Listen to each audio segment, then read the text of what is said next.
லக்ஷ்மீநாதசமாரம்பாம் நாதயாமுன மத்தியமாம் அஸ்மது ஆச்சாரிய பரியந்தாம் வந்தே குருபரம்பராம். வாழி எதிராஜன் வாழி எதிராஜன் வாழி எதிராஜன் வாழி என வாழ்த்துவார் வாழி என வாழ்த்துவார் தாளினை மேல் தாழ்த்துவார் விண்ணோர் தரை. பெரியோர்களே, மிக அற்புதமான ஒரு நாள் இன்றைய நாள். எல்லா இடத்துலையும் ராமநவமி ரொம்ப விசேஷமாக கொண்டாடப்பட்டு வருகின்ற இந்த அருமையான நாளிலே ராமநாமத்தினுடைய பெருமை, ராமநாமத்தினுடைய மகிமை என்ற ஒரு தலைப்பிலே சில வார்த்தைகளை எல்லாம் பகிர்ந்து கொள்ளலாம் என்று நினைக்கின்றேன். பொதுவாகவே ராம நவமி கொண்டாடுறோம், கிருஷ்ண அஷ்டமி கொண்டாடுறோம், கோகுலாஷ்டமி. பொதுவாகவே ஒரு உலகத்தில் பார்த்தீங்கன்னா ஒரு முக்கியமான விஷயம் இந்த ராமநவமி கோகுலாஷ்டமியில் தெரிய வரும். நம்ம உலகியலில் பார்த்தீங்கன்னா இந்த அஷ்டமி நவமி யாரும் ஒரு பெருசாகவே நினைக்கிறது கிடையாது. உலகத்தில் ஒரு காரியம் பண்ணணும்னா அஷ்டமி நவமியே ஆகாது, ஐயா இன்னைக்கு அஷ்டமி வேண்டாம் அப்படி என்று சொல்லக்கூடிய ஒரு 2 நாள் 15 திதியிலேயே இந்த 2 நாள் யாருமே சீண்டி பார்க்காத நாள். உலகியல்ல எங்கேயாவது கல்யாணம் அஷ்டமியில் வச்சுப்பாங்களா, நவமியில் வச்சுப்பாங்களா, ஒரு நல்ல காரியத்தை செய்வாங்களா? செய்ய மாட்டாங்க. இந்த திதிகளுக்கு ரொம்ப வருத்தமாக போயிடுச்சு. என்னடா நம்மளை யாருமே ஒரு பொருட்டாவே நினைக்க மாட்டேங்கிறாங்களே. பஞ்சமி எடுத்துக்கிட்டால் ரொம்ப அற்புதமான ஒரு நாளாக சொல்கிறாங்க. திருதியை, அட்சய திருதியை, ரம்பா திருதியை, இப்படியெல்லாம் சொல்லி இருக்கு. அங்கே பார்த்தீங்கன்னா நகை கடையில் கூட்டம் அலமோதுது. சதுர்த்தி, விநாயக சதுர்த்தி அன்னைக்கு ஒரு சுப நாள், திருமணம் எல்லாம் நடத்துகிறாங்க. சப்தமி, ரத சப்தமி, இப்படி எல்லா நாளுக்கும், ஏகாதசி, துவாதசி, இப்படி எல்லா நாளுக்கும் ஒரு பெருமை இருக்கு. நம்ம 2 நாளை மட்டும் ஒதுக்கி வச்சுட்டாங்களே நான் நினைச்சுக்கிட்டு பெருமாள் கிட்ட போய் முறையிட்ட போது பெருமாள் சொன்னாராம், இந்த மாதிரி ஒரு கல்யாணம் காட்சின்னா அதெல்லாம் பர்சனலான விஷயம். இப்போ உங்களுக்கு நான் நீங்கள் ரொம்ப துன்பப்பட்டு என்கிட்ட கேட்கறதால நான் உங்களுக்கு ரொம்ப அற்புதமான ஒரு காரியத்தை செய்ய இருக்கிறேன். எந்த திதிகள் இந்த மனிதர்களால் ஒரு சுப திதி இல்லை என்று விளக்கப்பட்டதோ அந்த திதியிலேயே நான் அவதரித்து எல்லோருமே உங்களை நினைக்கும்படியாகவும் கொண்டாடும்படியாகவும் செய்கிறேன் அப்படின்னு வாக்கு கொடுத்தார். அதனால்தான் ராமன் நவமியில பகவான் பிறந்தார், கிருஷ்ண அஷ்டமியில பகவான் பிறந்தார். இதிலே என்ன ஒரு சிறப்பு இருக்கு. இப்போ எடுத்துக்கிட்டோம்னா 2 வளர்பிறை தேய்பிரைன்னு 15 திதி வளர்பிறையும் வரும், தேய்பிரையில வரும். இதே அஷ்டமி வளர்பிறையும் வரும், தேய்பிரையில வரும் இல்லையா? 2 விஷயம் இருக்கு. வளர்பிறைங்கிறது என்ன? வளர்பிறைங்கிறது அமாவாசைக்கு அடுத்த நாள் ஆரம்பிச்சு பௌர்ணமி வரைக்கும் உள்ள தினம். தேய்பிறைங்கிறது என்ன? அதிலே அதாவது மனிதர்களுடைய வாழ்க்கை ஏற்ற இறக்கங்கள் மிகுந்தது. புனரபி ஜனனம் புனரபி மரணம் என்ன, அப்படியே வளர்ந்துகிட்டே போனா அப்புறம் தேய்மான நிலை வரும், ஒரு சேச்சுரேஷன் பாயிண்ட் போனா இதெல்லாம் வாழ்க்கையினுடைய ஒரு தத்துவமும் இந்த திதிகளிலே, இந்த நாள்களிலே, கோள்களிலே அடங்கி இருக்கிறது. அதையும் நம்ம நினைச்சுக்கிட்டாதான் நம்ம வாழ்க்கையில சில விஷயங்களை எல்லாம் புரிந்து கொண்டு அதற்கு ஏற்றாற் போல் தகவமைத்துக் கொள்ள முடியும். இப்ப தேய்பிரைக்கு ஒரு ஏற்றம், தேய்பிரையில எது? அஷ்டமிக்கு ஒரு ஏற்றம், வளர்பிறை நவமிக்கு ஒரு ஏற்றம். அதே மாதிரி ஒரு வருடத்தை எடுத்துக்கிட்டோம்னா ஒன்று உத்தராயணம், ஒன்று தட்சிணாயணம்னு சொல்லுவாங்க. ஆடி மாதத்தில் ஆரம்பிச்சு மார்கழி மாதம் வரைக்கும் பார்த்தீங்கன்னா தட்சிணாயணம். அப்புறம் மகர சங்கராந்தி தை மாதத்தில் ஆரம்பிச்சு ஆனி மாதம் வரைக்கும் பார்த்தோன்னா உத்தராயணம். இப்படி 6 மாதம் 2 பருவங்களா இருக்கு. இதுலயும் குறை வைக்கல. இப்ப கிருஷ்ணருடைய அவதாரம் எப்ப நிகழ்ந்தது? தட்சிணாயனத்துல நிகழ்ந்தது. ராமருடைய அவதாரம் எப்ப நிகழ்ந்தது? உத்தராயணத்துல நிகழ்ந்தது. அப்படி பகவான் யாரையும் கைவிடலைங்கிறதுக்காக சொன்னேன். அவங்களுக்கான ஒரு பெருமையை பகவான் கொடுத்திருக்கின்றார். அதை தெரிந்து கொண்டு வாழ்ந்தால் வாழ்க்கையில மிகச் சிறப்பான ஒரு வாழ்க்கையை வாழலாம். அப்படி யாருடைய குறைகளையும் நிவர்த்தி செய்யக்கூடியவன் பகவான். அதனால பகவானிடத்திலே போனா நம்முடைய குறைகளை எல்லாம் அவன் நிவர்த்தி செய்வான். இது ஒரு பாயிண்ட். 2வது பாயிண்ட், ராமாயணம் என்கிறது உங்களுக்கு தெரியும். இப்ப வேதம் தான் ராமாயணமாக அவதரித்திருக்கிறது. இது எல்லாருக்கும் தெரியும். ஏன்னா வேதத்தின் அர்த்தத்தை அறுதியிடுவது இதிகாச புராணங்களிலாலே அப்படின்ட்டு ஒரு வசனம் இருக்கு. வேதத்தினுடைய அர்த்தத்தை, வேதத்தில் இருக்கக்கூடிய அர்த்தங்களை புரிந்து கொள்ள வேண்டும் என்றால் நீ இதிகாசங்களை படி. இந்த இதிகாசங்கள் 2, ஒன்று ராமாயணம், இன்னொன்று மகாபாரதம். ராமாயணம் வேதத்தினுடைய அர்த்தங்களை எல்லாம் சொல்லுகின்றது. அது ஒரு சாஸ்திரம். நம்ம என்ன நினைக்கிறோம், நம்ம வேதம்ங்கிறது ஒரு புத்தகம், அந்த புத்தகத்தை நம்ம படிச்சு ராமாயணத்தை கதையா தெரிஞ்சுக்கலாம் அப்படின்ட்டு நினைக்கிறோம். ஏன்னா ராமாயணத்தை கதையா தெரிஞ்சுக்கிட்டா என்ன நடக்குங்கிறதுக்கு முக்குரார் ஒரு கதை சொல்லி இருக்கிறார். ஒரு சுவாமி ராமாயணத்தை சொல்லியிருக்கிறார், ரொம்ப விரிவா சொல்லியிருக்கிறார். ஒரு ஆள் உட்கார்ந்து முன்னாடி ரொம்ப சின்சியரா கேட்டிருக்கிறான். முதல் ஆளா அந்த ஆள் தான் வருவார். வந்து உட்கார்ந்து கதையை ரொம்ப ஆர்வமா கேட்பார். நமக்கு நம்ம முகத்தையே பார்த்து கேட்கறவங்களை பார்த்தா பேச்சாளர்களுக்கு ஒரு குஷி பிறந்துடும் இல்லையா? அதனால இவர் அவரையே பார்த்து, ஆஹா இப்படிப்பட்ட, ஏன்னா பாக்கி பேரெல்லாம் நீங்க பார்க்கலாம் உபன்யாசத்துல, அவங்கவுங்க பார்த்தீங்கன்னா அவங்கவுங்க கதையை ஏதோ ஒரு இடத்துல ஒன்னா சேர்ந்து அவங்களுக்கு சந்திக்கக்கூடிய ஒரு வாய்ப்பா அந்த உபன்யாசங்களை பயன்படுத்திக்கக்கூடிய பெருமக்கள் எல்லாம் இருக்கிறாங்க. அவங்கள போனா அவங்க பார்க்கலாம், இவங்க வருவாங்க, எல்லாம் அந்த உபன்யாசத்துக்கு வருவாங்க. அதனால அங்க உட்காந்து நம்ம குடும்ப பிரச்சனையெல்லாம் தீர்த்துக்கலாம் அப்படின்ட்டு நினைக்கிறவங்க எல்லாம் இருக்கிறாங்க. ஆனா இவர் முன்னாடியே உட்கார்ந்துக்கிட்டு இந்த உபன்யாசகர் என்ன சொல்றார் அப்படின்ட்டு அவர் மூஞ்சியே பார்த்துக்கிட்டு இருப்பார். இவருக்கு ரொம்ப ஆச்சரியமா இருக்கும். அங்கங்க செல்போன் தள்ளிக்கிட்டு இருக்கிறாங்க, கதை பேசிக்கிட்டு இருக்கிறாங்க. அப்படி இருக்கும்போது இவர் நம்மளையே பார்க்குறாரு அப்படின்னு நினைச்சுக்கிட்டு கடைசி நாள் அந்த பட்டாபிஷேகம் எல்லாம் முடிஞ்சு எல்லாம் சம்பாவனை எல்லாம் பண்ணியாச்சு, கிரீடம்லாம் வச்சாச்சு, எல்லாம் பண்ணி மூட்டையை கட்டிக்கிட்டு போறார். போகும்போது தெரியாதனமா ஒரு வார்த்தையை சொன்னார். என்ன வார்த்தையை சொன்னாருன்னா, உங்களுக்கு ஏதாவது சந்தேகம் இருந்தா கேளுங்க, நான் என்னையோட கதை முடிச்சுக்க போறேன், அதனால சந்தேகம் இருந்தா கேளுங்க அப்படின்ட்டு சொன்ன உடனே இவரு, எனக்கு 2 சந்தேகம். என்ன? ஆஹா ரொம்ப அற்புதமா. ஏன்னா ஒரு ஆசிரியர்களுக்கு தெரியும், ஒருவன் ஒரு விஷயம் புரியாட்டி போனா அந்த புரியாத விஷயத்த சந்தேகமா கேட்பான் இல்லையா? புரிஞ்சவன் சந்தேகத்தை கேட்க மாட்டான். இன்னொரு ரகம் இருக்கு, புரியாதவன் அந்த சந்தேகத்தை ஏன் நமக்கு புரிஞ்சாதான் அவர்கிட்ட கேட்கறதுக்கு. அதனால எப்பயுமே இந்த சந்தேகம் கேட்கறதுங்கிறது பாதி புரிஞ்சு கிளாரிபிகேஷனுக்காக கேட்கறவங்க. அதனால இவருக்கு ஏதோ புரிஞ்சிருக்கு, கவனிச்சிருக்கிறாரு, சந்தேகம் கேட்கிறாரு. இவருடைய சந்தேகத்தை நம்ம அவசியம் தீர்த்து வைக்கணும் அப்படின்னுட்டு அந்த மூட்டையை இறங்கி வச்சுக்கிட்டு கேட்டாராம், என்னப்பா சந்தேகம்னாராம்.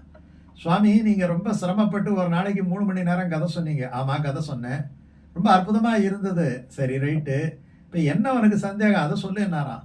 ஆனா நீங்க சொல்லும் பொழுது திடீர்னு ராவணன் எங்கிறீங்க, இந்திரஜித் எங்கிறீங்க, ராமன் எங்கிறீங்க, இப்படி சொல்றீங்களே, இந்த ராமன் என்கிறவர் யாரு, ராவணன் என்கிறவர் யாரு, அவங்களுக்கு என்ன பிரச்சனை, என்ன பஞ்சாயத்து அவங்களுக்கு?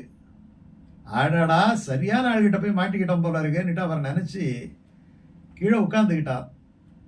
உட்கார்ந்துக்கிட்டு சொன்னாராம், சரிப்பா 2 சந்தேகம் சொன்ன, ஒரு சந்தேகம் சொல்லிட்டேன், இன்னொரு சந்தேகத்தையும் சொல்லு, 2ஐயும் தீர்த்து வச்சுக்கிட்டு நான் ஊருக்கு போறேன் அப்படின்னுட்டு கேட்டவனே, அது சரிங்க சாமி, நீங்க பிரம்மாவை சொன்னீங்க, சிவனை சொன்னீங்க, விஷ்ணுவை சொன்னீங்க. ஆனா இந்த விஷ்ணுவுக்கு நிறைய கோயில் இருக்கு, சிவனுக்கு நிறைய கோயில் இருக்கு, இந்த பிரம்மாவுக்கு மட்டும் கோயில் அதிகமா இல்லையே, கோயிலே இல்லையே, என்ன காரணம்? ஏன் அவர் மட்டும் முப்பெரும் கடவுள் அவர் ஒருத்தவர் இல்லையா, அவருக்கு மட்டும் ஏன் சுவாமி இல்லை அப்படின்னு சொன்ன உடனே அவர் சொன்னாராம், முதல் சந்தேகத்துக்கு தான் 2வது சந்தேகத்துல ஆன்சர் இருக்குன்னாராம். என்னன்னாராம், ஒரு 10-12 நாள் உட்கார்ந்து வேலை வெட்டியெல்லாம் இல்லாம ஒரு நாளைக்கு 3 மணி நேரம் மாங்கு மாங்கு மாங்கு மாங்குன்னு கதையை சொல்லி கடைசியில ராமன் யாரு ராவணன் யாருன்னு கேட்டியே, இப்படிப்பட்ட ஒரு பிரகஸ்பதியையும் படைச்சிருக்கிறான் இல்லையா? யாரு படைச்சது? இந்த பிரம்மா தான் படைச்சிருக்கிறார். இந்த பிரம்மா இப்படி படைக்கலாமா? இப்படி படைச்ச இந்த பிரம்மாவுக்கு கோயில் இருந்தா என்ன, இல்லாட்டி என்ன அப்படின்னாராம். அந்த மாதிரி ராமாயணம் படித்து ராமாயணத்தினுடைய கருத்தை எல்லாரும் தெரிஞ்சுக்க முடியும் அப்படின்னு சொல்ல முடியாது. காயத்ரி மந்திரம் 24 அக்ஷரம், வேத சாரம் சொல்லுவாங்க. ஒரு அக்ஷரத்துக்கு 1000 ஸ்லோகங்களா 24,000 ஸ்லோகத்தை வால்மீகி பகவான் எழுதியிருக்கிறார் அப்படின்னுட்டு ராமாயணத்தை பத்தி சொல்றாங்க. இதெல்லாம் ஒரு பக்கம் இருக்கட்டும். இந்த ராமாயண சாஸ்திரத்தை தெரிஞ்சுக்கணும்னுட்டு தான் வேதாந்த விஷயமான ஸ்ரீபாஷ்யத்தை எழுதிய ஸ்ரீ ராமானுஜர் ஒரு வருஷம், ஒரு நாள் 2 நாள் கிடையாது, நம்ம 7 நாள்ல ராமாயணத்தை தெரிஞ்சுக்கலாம், ஒரே நாள்ல ராமாயணத்தை தெரிஞ்சுக்கலாம் அப்படின்னு நினைக்கிறேன். டிவியை பார்த்து ராமாயணத்தை தெரிஞ்சுக்கலாம். அவ்வளவு அபத்தம், பல கதைகள் அபத்தம். அவரு தான் குருவாக ஆன பிறகு, ஸ்ரீரங்கத்திலே குருவாக ஆன பிறகு, தன்னுடைய ஆச்சாரியரும் தன்னுடைய தாய் மாமனுமாகிய அந்த பெரிய நம்பிகளை தேடி சென்று, அவர் எங்க இருக்கிறாரு? அவரு திருமலையில இருக்கிறார், கைங்கரியம் பண்ணிக்கிட்டு இருக்கிறார், திருமஞ்சன கைங்கரியம் பண்ணிக்கிட்டு இருக்கிறார். நான் வேதம் படிச்சவங்க வீட்டில் உட்கார்ந்து இருக்க கூடாது, கைங்கரியம் பண்ணணும். கைங்கரியம்ங்கிறது பிராக்டிக்கல், வேதம் படிக்கிறதுங்கிறது தியரி. ரொம்ப பேர் என்ன பண்ணுவாங்கன்னா தியரியோட நிறுத்திடுவாங்க. இந்த கைங்கரியமும் பண்ணிக்கிட்டு இருந்தார் அவர். அதுவும் எங்க இருந்து? அப்ப அந்த பக்கத்துல கிடையாது. அவர் அந்த பாபநாசத்துல இருந்து அந்த தீர்த்தத்தை கொண்டு வந்து பெருமாளுக்கு திருமஞ்சனம் பண்ணுவாராம். அப்பேற்பட்டவர்கிட்ட போய் இவர் ராமாயணத்தை தெரிந்து கொண்டார். 1 வருஷ காலம் இந்த அலிபிரின்னுட்டு, அலிபிரி ஆதிசேஷ மலைன்னு சொல்லுவோம். ஆதிசேஷனுடைய அவதாரம் தான் ராமானுஜர். அந்த ஆதிசேஷ மலையின் அடிவாரத்திலே அமர்ந்து ராமாயணத்தை கேட்டாருன்னா, ராமாயணத்தை கேட்டாருன்னா ராமாயண கதையை கேட்டாருன்ட்டு அர்த்தம் கிடையாது. ராமாயணத்தினுடைய தத்துவத்தை கேட்டார், ராமனை பற்றி கேட்டார். அதனாலதான் ரொம்ப நுட்பமா சுவாமி நம்மாழ்வார் ராமாயணத்தை பத்தி அற்புதமான ஒரு விஷயத்தை சொல்றார், தன்னுடைய திருவாய்மொழியில சொல்றார். அவர் என்ன சொல்றார்? ஒரு ஆள் படித்தவன் அப்படின்னு சொன்னால், லேர்னிங், படித்தவன் அப்படின்னு சொன்னால் அவன் ராமாயணத்தை படித்து விட்டால் போதும். அதை மட்டும் படிக்கிறதுன்னா சின்சியரா படிக்கணும். அதுல இருக்கிற கருத்துக்களை அவன் உள்வாங்கி கொண்டு விட்டான் என்று சொன்னால் மற்ற நூல்களை அவன் படிக்க வேண்டிய தேவையே இருக்காது. ஒரு ஆளுக்கு நல்ல வயிறு ரொம்பி போச்சுன்னா இன்னொரு இடத்துல போய் சாப்பிட போவானா? அந்த மாதிரி ஒருவனுடைய தத்துவ அறிவு அந்த ராமாயணத்திலே புதைந்து கிடக்கிறது, புதையலாட்டம் கிடக்கிறது. அந்த புதையலை தெரிந்து கொண்டால் அவன் இன்னொரு இடத்திலே போயிட்டு அவன் அதை தேட வேண்டிய அவசியமே கிடையாது. கற்பார் ராமபிரானை எல்லால் மற்றும் கற்பாரோ. நல்ல வரிய ரொம்ப உத்து கவனிக்கணும். கற்பார் படிக்கணும்னு நினைக்கிறவங்க, ஒரு நல்ல நூலை தேடி படிக்க வேண்டும் என்று நினைக்கிறவர்கள், ராமபிரானை எல்லால், பிரானனா உபகாரகன்னு அர்த்தம். ராமா என்ற நாமத்தை உடைய அந்த உபகாரனை அல்லாது மற்றும் கற்பரோ வேற ஒன்றும் படிப்பாங்களா? ஒரே வரியில முடிச்சுட்டார். ராமாயணத்தை தவிர கூட சொல்லல. ஏன்னா ராமாயணம் அதுதானே பல இடங்கள்ல பண்ணிக்கிட்டு இருக்கிறாங்க. பல பேர் பாத்தீங்கன்னா அந்த ராமாயணத்தினுடைய இலக்கிய நயம், அந்த நயம், இந்த நயம் அப்படிதான் பாக்குறாங்களே தவிர, கோகுணவான்னு சொன்னாரே, 16 குணங்களும் ஒருவனிடத்திலே இருந்தது. ஒருவன் நடத்தையில் நின்றுயர் நாயகனாக இந்த உலகத்திலே தர்மங்களை எல்லாம் அனுஷ்டித்து காட்டினானே, உணர்ச்சி வசப்படாமல் இருந்தானே, அவனிடத்திலே எத்தனை குணங்கள் இருந்தது. உலகத்திலே இருக்கக்கூடிய எந்த இனத்தை சேர்ந்தவர்களையும் தன்னுடைய சகோதரனாக ஏற்றுக்கொண்டானே இல்லையா? அப்படிப்பட்ட ஒரு உலக சகோதரம், தாய்மையை மதித்தல், இப்படி எல்லாம் பல விஷயங்கள், கொடுத்த வாக்கை மீறாமல் இருத்தல், எளியோர்களுக்காக இறங்குதல், இவ்வளவெல்லாம் இருக்கக்கூடிய குணவானை படிக்காமல் நம்ம கதையை படிச்சுக்கிட்டு அவன் நல்லவனா இவன் நல்லவனான்னுட்டு வாதம் பண்றதுல என்ன அர்த்தம் இருக்கு? நான் ராமாயணத்தை ஒருவன் படி, அதுதான் வள்ளுவர் ரொம்ப அழகா சொன்னார்.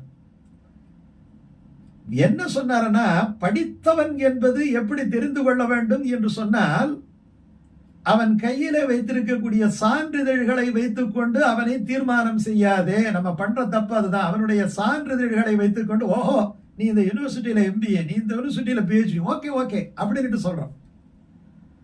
அப்படி தீர்மானம் பண்ணாதே. அப்ப எதை வச்சுக்கிட்டு தீர்மானம் பண்றது?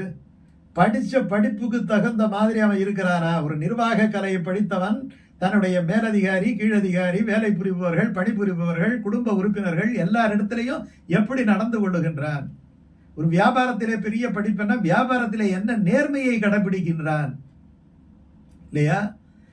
அவ்வளவு அவனுக்கு தெரியுதான்னு படிச்சுக்கிட்டு, ஓ இவன் படிச்சவன் தான், அவன் எதுல எவ்வளவு ஏமாத்தலாம், எப்படி எல்லாம் பொய் கணக்கு எழுதுனா நிறைய சம்பாதிக்கலாம், அப்படி என்று அதற்கென்றே உள்ள கலைகளை, இல்ல ஒரு கொலை பண்ணிட்டு எப்படி வெளியில வரலாம், அதுக்கான எப்படி நம்ம வாத திறமையை பயன்படுத்தலாம் அப்படின்னா இருந்தா அவன் படித்தவன் அல்ல. கற்க கசடு அற என்கிறார்.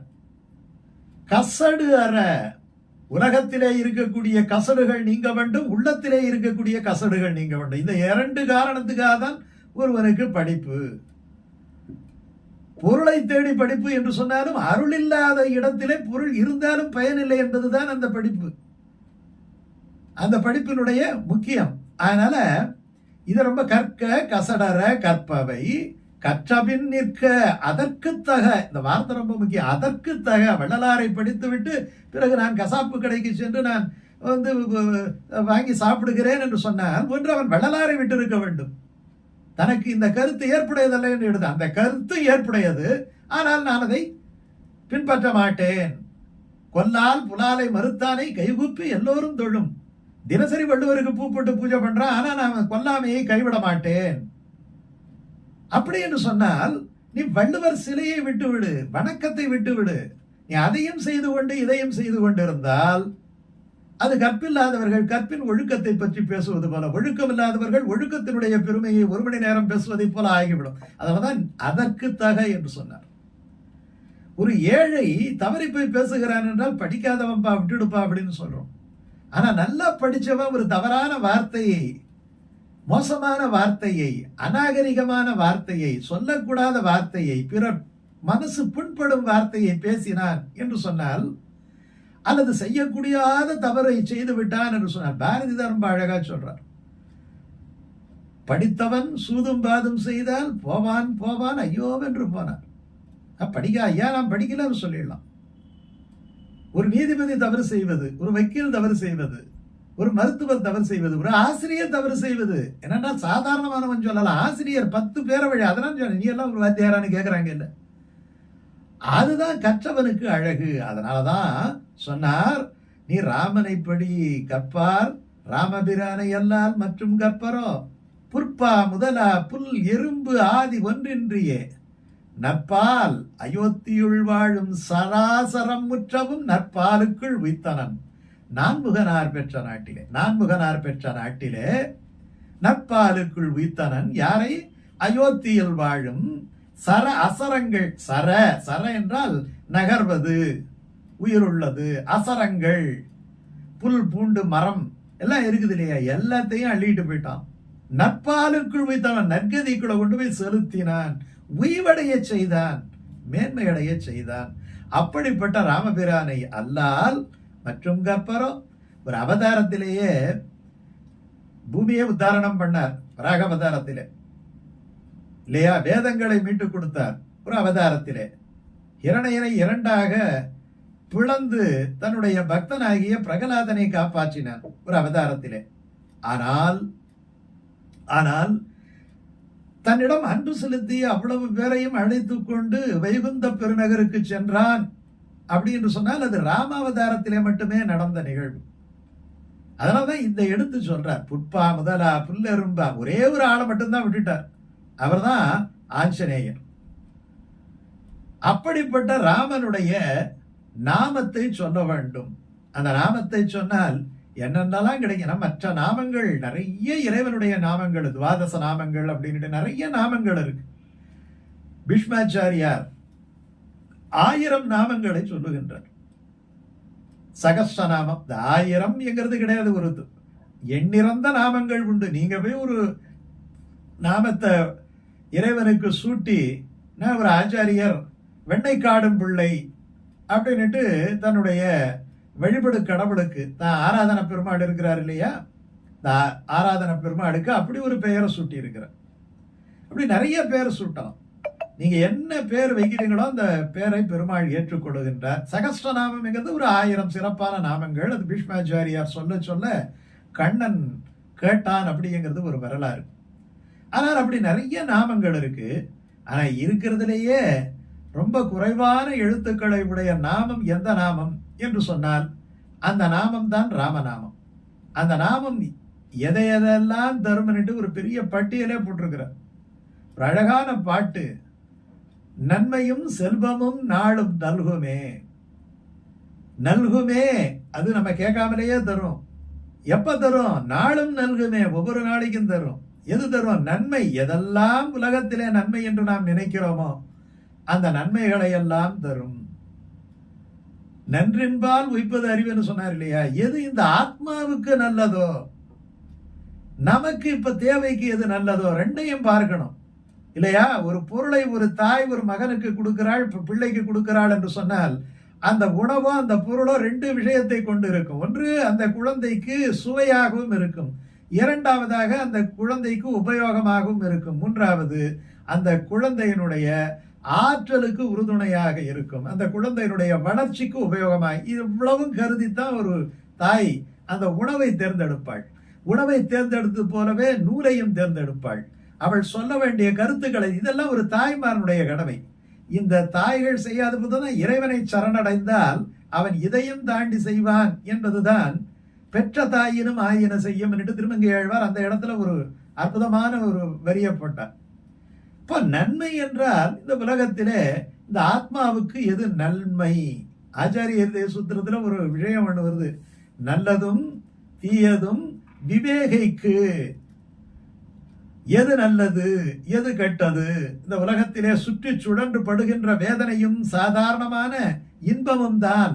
அவைகளெல்லாம் நிரந்தரமானதல்ல. எது நிரந்தரமான பிரம்மானந்தத்தை தருமோ, மகிழ்ச்சியை தருமோ, அமைதியை தருமோ, அதுதான் ஆன்மா நன்மை. ஆன்மாவுக்கு கிடைக்கக்கூடிய நன்மை. அந்த நன்மையை தருமா. செல்வம், செல்வம் என்கிறது நம்ம என்ன நினைக்கிறோம்? ரூபாய் பணம் இருந்துட்டா போறோம்னு நினைக்கிறோம். செல்வம் என்கிறது எல்லாமே செல்வம் தான். அறிவு செல்வம், ஆற்றல் செல்வம், பிள்ளைகள் செல்வம், ஆயுள் செல்வம் இல்லையா? ஆரோக்கியம் செல்வம், நல்ல இனிமையான சொற்கள் செல்வம், எல்லாமே செல்வம் தான். அதனால்தான் 8 வகையான செல்வம் என்று சொல்லுகின்றார்கள். அத்தனை செல்வங்களையும் தரும். இது நிரந்தரமில்லாத நம்ம வாழ்வியலுக்கு இந்த உலகத்திலே என்னெல்லாம் தேவைப்படுமோ அந்த செல்வங்களை எல்லாம் தரும். இதற்கு மேலே நமக்கு மறுமைக்கு வேண்டிய செல்வங்களையும் தரும். அதனால்தான் நீங்காத செல்வம் என்று ஒரு அருமையான ஒரு வார்த்தையை சொல்லுகின்றார். அதெல்லாம் நன்மையும் செல்வமும் நாளும் நல்குமே. திண்மையும் பாவம். திண்மைன்னா தீமைன்னு அர்த்தம். பாவம் நமக்கு வரக்கூடிய தீமை, அதனால ஏற்படக்கூடிய பாவம், இது ரெண்டு இருக்கும்போது முன்னாடி இருக்கிற நன்மையோ செல்வமோ கிடைக்காது. அப்ப இது தேயணும். திண்மையும் பாவமும் சிதைந்து தேயுமே. இந்த ராமநாமம் முன்னாடி என்ன பண்ணும்? நம்மளை முதல்ல அழுக்க நீக்கும், அப்புறமா நம்ம மனமுள்ளவனாக ஆக்கும். நம்ம என்ன பண்றாங்க? முதல்ல அழுக்க நீக்கி நம்ம குளிக்கிறோம். குளிச்ச உடனே நம்ம அழுக்கெல்லாம் போடுது. உடனே ட்ரெஸ் பண்ணிக்கிட்டு பவுடரு அதெல்லாம் போட்டுக்கிறோம் இல்லையா? இப்ப முதல்ல இது முடிக்கணும், இதோட சேர்ந்து போட்டுக்க கூடாது. அப்ப திண்மையும் பாவமும் ராமநாமத்தினாலே முதலிலே சிதைகிறது, இல்லாமல் போகிறது. இது இல்லாத இடத்திலே நன்மையும் செல்வமும் வந்து குடிகொள்ளுகின்றது. நன்மையும் செல்வமும் நாளும் நல்குமே. திண்மையும் பாவமும் சிதைந்து தேயுமே. ஜென்மமும் மரணமும் இன்றி தீருமே. அற்புதமான வார்த்தை. ஜென்மம் தீருமே, மரணம் தீருமே. அப்படி என்ன அர்த்தம்? இந்த பிறவி இருக்கின்ற வரை மரணம் என்பது இருக்கும். அப்போ ஜென்மம் இல்லாத ஒரு நிலை, பிறவி இல்லாத ஒரு நிலை. பிறப்பருக்கும் மருந்துன்னு சொன்னார். பிறப்பு அறுக்கும் மருந்து. பிறவி என்னும் நோய்க்கு மருந்து அறிவாரும் இல்லை, மருத்துவனாய் நின்ற மாமணி வண்ணா. யார்? பெரியாழ்வார் சொல்றார். அப்போ அந்த பிறப்பருக்கு மருந்து என்று சொல்லக்கூடிய அந்த மருந்து அந்த நாமம். ஜென்மமும் மரணமும், புனரபி ஜனனம் புனரபி மரணம், இது சுழற்சியிலே வந்து கொண்டே இருப்பது. ஒன்றிருந்தால் ஒன்று வரும். மரணம் என்று வந்துவிட்டால் ஜனனம் உண்டு. ஒரு முடிவு என்று வந்துவிட்டால் தொடக்கம் என்பது உண்டு. இந்த ரெண்டையும் நீக்குபவன் என்பர். அது இந்த ராமநாமம் செய்யுமா. ஜென்மமும் மரணமும் இன்றி திருமே. சரி, இதுக்கு இன்னொரு ஜென்மம் எடுத்து வரணுமா? இதுக்கு என்ன பயிற்சி பண்ணணுமா? அதெல்லாம் ஒண்ணு வேண்டாம். இம்மையே, இம்மையேனா இந்த காலத்திலேயே. ராம, ராம என்கிறது 2 எழுத்து தான். ராம, ராம என்ற 2 எழுத்தினால். இப்ப இந்த பாட்டை எப்படி படிக்கணும்? இம்மையே ராம என்று 2 எழுத்தினால் இம்மையே நன்மையும் தருமே, செல்வமும் தருமே, திண்மையும் சிதைந்து தேயுமே, பாவமும் சிதைந்து தேயுமே, ஜென்மமும் தீருமே, மரணமும் தீருமே, இம்மையே ராமா என்ற 2 எழுத்தினால் அப்படின்னு சொல்லணும். இத பல மகான்கள் நமக்கு நடத்தி காட்டி. தியாகராஜ சுவாமி சொல்றாரு, என்கிட்ட நிறைய பாவம் இருக்கு. நம்ம வீட்டுல பாத்தீங்கன்னா தோட்டத்தில் செடி கொடியெல்லாம் முளைச்சிடும். அப்பப்போ அதை சுத்தப்படுத்தணும். அது 3 மாசத்துக்கு ஒரு தடவை நம்ம கேட்காமலே வளரும். அதே மாதிரி இந்த பாவம் என்ன பண்ணுதுன்னா 3 பாவங்கள், 3 வினைகள். ஒன்று பழைய பாவம், அடுத்தது நம்ம செஞ்சுக்கிட்டு இருக்கிற பாவம், இந்த பாவத்தினுடைய விளைவாக வரக்கூடிய எதிர்கால பாவம். 3 காலங்களிலுமே இந்த பாவங்கள் மனிதனை பற்றி தொடர்ந்து கொண்டே இருக்கும். இந்த பாவங்களை அப்பப்போ சுத்தப்படுத்துங்கிறார். தோட்டத்தை சுத்தப்படுத்தினா பாம்பு கிம்பெல்லாம் வராமல் இருக்கும் இல்லையா? இந்த மாதிரி இந்த பாவத்தை நீக்கி கொள்றதுக்கு என்ன பண்ணணும்? இதுக்கு ராமநாமம் இருக்கு. ராமநாமமும் ஜென்ம ரட்சக மந்திரம் தியாகராஜ சுவாமி சொல்றாரு இல்லையா? அதனால அவர் சொல்றாரு, ராமர்கிட்ட போறார். ராமர் திருவரக்கத்தில் இருக்கிறார். ஒரு அருமையான ஒரு கீர்த்தனை, பண்டு ரீதி அப்படின்ட்டு ஒரு கீர்த்தனை. அந்த கீர்த்தனையில சொல்றாரு, இந்த மாதிரி நீ கொலுவுல இருக்கிற, அந்த கொலுவுல இருக்கிற ராமா, நீ எனக்கு உனக்கு சர்வீஸ் பண்றதுக்கு, உனக்கு சேவை பண்றதுக்கு எனக்கு ஒரு வாய்ப்பு தரக்கூடாதா அப்படின்னு கேட்டுட்டு தன்னுடைய தகுதிகளை எடுத்து சொல்லும் பொழுது, எனக்கு பாரு ஒரு கவசம் ஒண்ணு இருக்கு, ராம பக்தி அப்படிங்கிற ஒரு உணர்வு இருக்கு. என்னுடைய பாபங்கள் இருக்கிறதால நீ சேர்த்துக்காம இருக்கலாம், ஆனா அந்த பாபத்தை நான் அப்பப்போ வெட்டுறதுக்கு என்கிட்ட ஒரு கத்தி இருக்குங்கிறார். என்ன கத்தி அது? ராம நாமம் என்கிற கத்தி. ராம நாமம், ராம நாமமனே வரகட்கம் இவிங்கிறார். வரகட்கம்னா ஒரு பெரிய கத்தி என்கிட்ட இருக்கு. அப்படி ஒரு வில், ஒரு ராம பக்தி என்கிற ஒரு வில் இருக்கு. முத்திர பிள்ளையும் என்கிறார். முத்திரை, ராமநாமம் என்கிற முத்திரை படித்தா இந்த கோதண்டம் இருக்கு. உன்னை பார்த்தாலே எனக்கு மேனியெல்லாம் சிலிர்க்குதே, அந்த கவசமும் என்னிடத்துல இருக்கு. இது அந்த பாடல்ல ரொம்ப அழகா சொல்றார். அதுல அவர் சொல்லக்கூடிய முக்கியமான விஷயம், ராமநாமம் என்கிற வாள் என்னிடத்திலே இருக்கிறது. அந்த ராமநாமத்துக்கு நிகரான ஒரு நாமம் இருக்குமா? ஒரு அழகான பாட்டு அந்த காலத்துல. ராமம் நல்ல நாமம், நன்மையும் ரூபமாய், நன்மையின் ரூபமாய் நானிலம் காக்கும் ராமம் நல்ல நாமம். தாமரை கண்ணனை தன்னிசையால் தினம் தவத்திரு நாத யோகி தியாகராஜர் கண்ட நாமம். இந்த ராமநாமத்துக்கு அத்தனை சிறப்பை நம்முடைய பெரியவர்கள் அவர் சதா ஜபித்துக் கொண்டே இருப்பாராம். சதா ஜபித்துக் கொண்டே இருப்பாராம். யாரு? தியாகராஜ சுவாமி. அதனாலதான் ராமன் அவருக்கு நேரிலே வந்து தோன்றினான். ராமநாமத்தினுடைய பெருமையை நன்கு தெரிந்தவர்கள் யார் அப்படின்னு சொன்னால் சுவாமி ஆஞ்சநேயர் தான். ராமநாமத்துக்கு யார் அத்தாரிட்டி? நம்ம பொதுவாகவே உலகியல்ல யாரையாவது நம்ம வீட்டுக்கு வரவழைக்கணும் அப்படின்னு சொன்னா நம்ம என்ன பண்ணணும்? அவங்கள கூப்பிடணும்.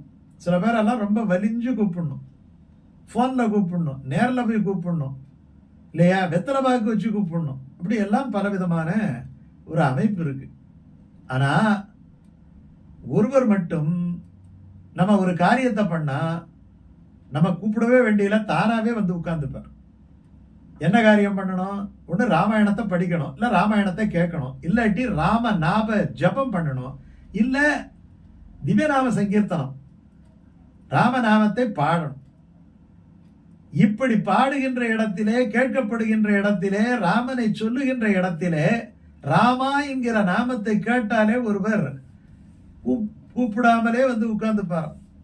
அவர் தான் ஆஞ்சநேயர். இந்த ராமநாமத்தை கேட்கணுங்கிறதுக்காகவே அவர் பாவனான் எத்திர கச்சதின்னுட்டு அவர் வைகுண்டத்துக்கும் போகாம இங்கேயே தங்கி இருக்கிறார். சரி, ராமநாமத்தை கேட்பார், ராமகதையை கேட்பாருன்னா எப்படி? பல இடங்கள் எல்லாம் பார்க்கலாம், ராமாயணம் சொல்லிக்கிட்டே இருப்பாங்க, அது பாட்டுக்கு சொல்லிக்கிட்டே இருப்பார். மணியை பார்ப்பார், இதை பார்ப்பார், எப்படா பிடிப்பாருன்னு பார்ப்பார். அங்கே பார்த்தீங்கன்னா நீங்கள் இப்போல்லாம் டிவியில் ரொம்ப நுட்பமாக காமிக்கிறாங்க. ஆடியன்ஸை காமிக்கும் போது கொஞ்சம் ஜாக்கிரதையாக காமிக்கணும். ஏன்னா அதில் சில பேர் பார்த்தீங்கன்னா பக்கத்தில் பேசிக்கிட்டே இருப்பாங்க, சில பேர் அவங்க பாட்டுக்கு அவங்க தள்ளிக்கிட்டே இருப்பாங்க. ஆனால் அப்படி கேட்கக்கூடாது, அதுக்கு வழி காமிக்கிறார். ராமநாம ஜெபம் பண்ணும் பொழுது, ராமாயணத்தை கேட்கும் பொழுது, ஒரு விஷயத்தை கேட்கும் போது எப்படி பண்ணணும்? பாஷ்பவாரி பரிபூரண லோச்சனம், பாஷ்பவாரி பரிபூரண லோச்சனம், கண்களிலே கண்ணீர் வர வேண்டுமா? அப்படி கண்ணீர் தானா ராமநாமம் சொன்னா யாருக்கு வருதுன்னா அது ஆஞ்சநேயருக்கு தான் வரும். பாஷ்பவாரி பரிபூரண லோச்சனம் மாருதிம் நமது ராட்சசாந்தகம். எங்க வருவார் அவர்? எத்திர ரகுநாத கீர்த்தனம். எந்த இடத்தில ரகுநாதராகிய ராமனுடைய பெருமை பாடப்படுகின்றதோ, தத்ர தத்ர அந்த இடத்திலே எப்படி இருக்கேன், கைகூப்பி கிருதாஸ்தக அஞ்சலிம் பாஷ்பவாரி பரிபூரண லோச்சனம் மாருதிம் நமது ராட்சசாந்தகம். அவர் என்ன ஒரு பயனை நம்ம தருவாருன்னா, அரக்கர்களை எல்லாம் வெட்டி விழுத்துவார். அரக்கர்கள்ல 2 அரக்கர்கள் இருக்கிறாங்க. ஒண்ணு வெளியில இருக்கிறவன், இன்னொரு அரக்கர் நம்ம கிட்டேயே உள்ள இருக்கிற அரக்கன். வெளியில இருக்கிற அரக்கன் அடையாளம் தெரியும். நான் உள்ள இருக்கிற அரக்கன் என்ன அரக்கன், கோபம் வருது. இந்த கோபத்துக்கு ராட்சசத்தன்மைன்னுட்டு பேரு இல்லையா? ஏன்னா அவனே சொல்லுவான், எனக்கு கோபம் வந்துட்டா நான் மனுஷனாவே இருக்க மாட்டேன்பான். அப்ப மனுஷனாவே இருக்க மாட்டேன்னு சொன்னா, அவருக்கு பேய்த்தனமா கோபம் வரும், பிசாசு மாதிரி கோபம் வரும் அப்படின்னு சொல்றோம் இல்லையா? அப்போ அந்த கோபம், லோபம், பேய் மாதிரி பணத்தை காப்பான், 5 பைசா யாருக்கும் தரமாட்டான். மதம், ஆச்சரியம், காமம் இல்லையா, இது எல்லாமே. அதே மாதிரி தாமச குணங்கள் எல்லாமே, தூக்கம், பேய்த்தனமா தூங்குறான் என் மனுஷன், பேய்த்தனமா தூங்குறான்னு சொல்றோம் இல்லையா? அப்ப இவைகள் எல்லாம் தூக்கம், சோம்பல் இல்லையா, அறிவின்மை, அஞ்ஞானம், இவைகளெல்லாம் ராட்சசனா ஒரு அழிவு குணங்கள் அர்த்தம். அந்த அழிவு குணங்களை எல்லாம் நம் உள்ளே இருந்து நம்மை அழிக்கக்கூடிய அந்த குணங்களை எல்லாம், இந்த தேவையில்லாத குணங்களை எல்லாம் நீர்த்து போகச்சை வேரோடு கிள்ளி எறிவாராம். யாரு? இந்த ஆஞ்சநேயர். எப்போ? ராமநாமத்தை சொன்னால். அதனால அந்த ஆஞ்சநேயர் தான் முதலிலே ராமநாமத்தினுடைய பெருமையை எல்லாம் உலகத்திலே சொன்னவர். அது மட்டும் கிடையாது, அவரு ரொம்ப அழகான ஒரு விஷயம். எப்பயுமே பாத்தீங்கன்னா ஒரு விஷயம் தனக்கு அது பயன் தரணும், அப்பதான் அது மற்றவர்களுக்கு பலன் தரும். ஒரு இடத்துல ஒரு பாடல், ஆழ்வாருடைய பாசனம் சொன்ன உடனே, என்னங்க நீங்க பாட்டுக்கு கதை விடுறீங்க, இந்த பாட்டு நான் டெய்லி தான் சொல்றேன், எனக்கு ஒன்றும் கிடைக்கலையேன்னு. இதுதான் ஆழ்வார் என்ன பண்ணாரு, எப்பா இது என்னுடைய அனுபவம், என்னுடைய அனுபவம், இது உனக்கு அனுபவம் வரணும் என்றால் நீ அதை முறையாக நீ பின்பற்ற வேண்டும். ஒரு பாட்டு திருமங்கை ஆழ்வாருடைய பாசனம் அழகா ஒரு வரி கொடுத்திருக்கிறார் பாருங்க. குலம் தரும் செல்வம் தந்திடும் அடியார் படுதுயர் ஆயனை எல்லாம் நிலந்தரம் செய்யும் நீழ்விசும் அருளும் அருளோடு பெருநிலம் அளிக்கும் வலம் தரும் மற்றும் தந்திடும் பெற்ற தாயினம் ஆயன செய்யும் நலம் தரும் சொல்லை நான் கண்டுகொண்டேன். நல்ல வரி. நலம் தரும் சொல்லை நான் கண்டுகொண்டேன். நாராயணாவென்னும் நாமம், நாராயணாவென்னும் நாமம் நலம் தரும் செல்வம் தந்திடும் இல்லையா? தன்னுடைய அனுபவமாகத்தான் ஆழ்வார் இதில் சொல்லுகின்றார். அந்த அனுபவம் நமக்கும் கிடைக்க வேண்டும் என்று சொன்னால் நாமும் அந்த முயற்சியில செய்ய வேண்டும். நாம் அந்த முயற்சி. விவேகானந்தர் ராமகிருஷ்ண பரமஹம்சர் இடத்துல போய் கேட்டார், இறைவனை காட்ட முடியுமா? காட்ட முடியும். நீங்கள் பார்த்திருக்கிறீர்களா? பார்த்திருக்கிறேன். நான் பார்க்க முடியுமா? பார்க்கலாம். இதுதான் பாசிட்டிவ் ஆன்சர். நீ முயற்சி செய்தால் பார்க்கலாம். தியாகராஜ சுவாமி கிட்ட ஒரு நாளைக்கு இத்தனை தரம் நீ ராமநாமத்தை ஜபம் செய், உனக்கு ராமர் காட்சி தருவார். ஜபம் பண்ணார், 21 வருஷம் ஜபம் பண்ணார். நம்ம பல நேரங்களில் என்ன பண்றோம்னா, கிட்டத்தட்ட அந்த அருள் கிடைக்கும் நேரத்திலே நம்ம எல்லாத்தையும் வைண்டப் பண்ணிடுறோம். போர் பண்றவங்க இருப்பாங்க, 92 அடியில தண்ணி இருக்கும், 90 அடி வரையும் தோண்டி பார்த்துட்டு தண்ணி வராது ஒன்றும் வராதுன்னுட்டு போற திருப்பி எடுத்துட்டு போயிடுவாங்க. பார்த்தீங்கன்னா இன்னும் ஒரு அடியில தண்ணீர் இருக்கும். 3 தரம் அட்டன் பண்ணி தேர்வு எழுத முடியாதவர்கள் 4வது தரம் முயற்சி பண்ணியிருந்தா முடியும். ஆனால் சில நேரங்களிலே நாம் என்ன செய்வோம் என்று சொன்னால், நம்முடைய முயற்சி பலனளிக்காது என்று நினைத்து கொண்டு நாம் நிறுத்தி விடுவோம். அதனால ஒருவர் இதை எனக்கு பயன்படலைன்னு சொன்னா அவருடைய அனுபவம் எந்த அளவுக்கு இருந்தது அவர் தான் சொல்ல வேண்டும். அதே மாதிரி ராமநாமத்தினுடைய பெருமையை ஆஞ்சநேயர் ப்ரூவ் பண்றார். எங்க ப்ரூவ் பண்றார்? அவர் கடல் தாண்டும் படலத்திலேயே இந்த கடலை தாண்டி போகின்ற பொழுது நிறைய தொந்தரவு வருது. ஒரு நல்ல செயலை செய்கின்ற பொழுது நிறைய தொந்தரவு வரும், கெட்ட செயலை செய்கின்ற பொழுது அவ்வளவு தொந்தரவு வராது. இல்லாதவெல்லாம் நம்ம கிட்ட கூட்டு சேருவோம். நல்ல செயலுக்கு அவ்வளவு சீக்கிரம் ஆதரவு வராது.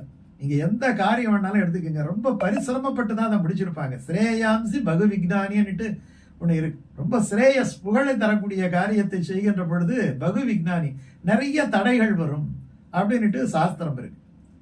அதை தான் இந்த இடத்துல நான் எல்லாத்தையும், எனக்கு எல்லா சிரமங்களும் எப்படி வருதா, தொடர்ந்து வருகிறது. எனக்கு எல்லா சிரமங்களும் தொடர்ந்து வருகிறது. அப்படி தொடர்ந்து வருகின்ற சிரமங்களை எல்லாம் நான் ராமநாமத்தினாலே நான் அதை களைகின்றேன். இன்னொரு அருமையான ஒரு காட்சி ஒன்று இருக்கு. அசோகவனத்தில் போய் பார்த்துறாரு, சீதையை பார்த்துறார். பார்த்த உடனே ஆஞ்சநேயருக்கு காப்பாற்றி ஆகணும். அதுக்கு முன்னாடியே ராவணன் வந்திருக்கிறான். ராவணன் ரொம்ப கடுமையான முறையில் சீதை கிட்ட, இதை பாரு, ரெண்டுல ஒன்று எனக்கு விஷயத்தை சொல்லி ஆகணும். நீ எனக்கு உடன்படுகிறாயா இல்லையா? நீ உடன்படவில்லை என்று சொன்னால் 1 மாதத்திலேயே நான் உன்னை என்ன பண்ணுவேன், உன்னை அழித்து விடுவேன், உன்னை சார்ந்தவர்களையும் அழித்து விடுவேன். இப்படியெல்லாம் ரொம்ப மிரட்டிட்டு போறான். அது மட்டும் இல்லை, அங்கே இருக்கிற அரக்கிகளை எல்லாம் கூப்பிட்டு நீங்க என்ன பண்ணுவீங்களோ ஏது பண்ணுவீங்களோ, சீதைக்கு என்னுடைய மனநிலைக்கு ஏற்றவாறு தயார் பண்ண வேண்டியது உங்களோட கிழமை, இல்லாட்டி உங்களையும் தொலைச்சிட்டான்னு சொல்லிட்டு போனவொடனே அவங்க டார்ச்சர், பெரிய டார்ச்சர் பண்றாங்க. சீதை ஒரு கட்டத்திலே இனி ராமன் நம்மை காப்பாற்றுவானா மாட்டானோ தெரியவில்லையே என்று நினைத்து கொண்டு தன்னுடைய வாழ்க்கையை முடித்துக் கொள்ள முடிவு செய்கின்றாள். அப்பொழுதுதான் அந்த மரத்தின் மேலிருந்து ஆஞ்சநேயர் மென்மையான குரலிலே ராமநாம ஜபம் செய்து அந்த ராமனுடைய கதையை சொல்லி காப்பாற்றுகின்றாள் சீதை. அப்ப இந்த ராமநாமம் இது யாரு சொல்றது? கம்பன் சீதையினுடைய வாய்மொழியாகவே சொல்லுகின்றாள். சீதை பார்க்கிறா, இந்த ராமநாமத்தை கேட்டவொடனே அவ தன்னுடைய முயற்சியை கைவிட்டு விட்டு மறுபடியும் உட்கார்ந்துகிட்டான். உட்கார்ந்து யோசனை பண்ணி பார்க்கறான், யாரு சொன்னது அப்படின்னு பார்த்தா மேல சின்ன உருவத்துல ஆஞ்சநேயர் உட்கார்ந்து இருக்கிறார். அவர் அதை ரசிச்சு சொல்லிக்கிட்டு இருக்கிறார். இப்ப இவளுக்கு பெரிய சந்தேகம், இந்த இடத்துல ஒரு காற்று கூட போக முடியாத ஒரு ராவணனுடைய ஒரு கோட்டையில ஒரு குரங்கு ராமநாமம் சொல்லுதுன்னா நம்ப முடியல. இத்தனை நாள் ஒண்ணுமே நடந்தது கிடையாது. ஒருவேளை இந்த அரக்கர்களே மாறுவிடத்திலே இந்த மாதிரி ஏதாவது காரியத்தை செய்கிறார்களா? அவர்கள் எந்த உருவத்திலும் மாறக்கூடியவர். ராவணனே அப்படிதானே சன்னியாசி வேஷத்துல தானே தூக்கிட்டு போனான்.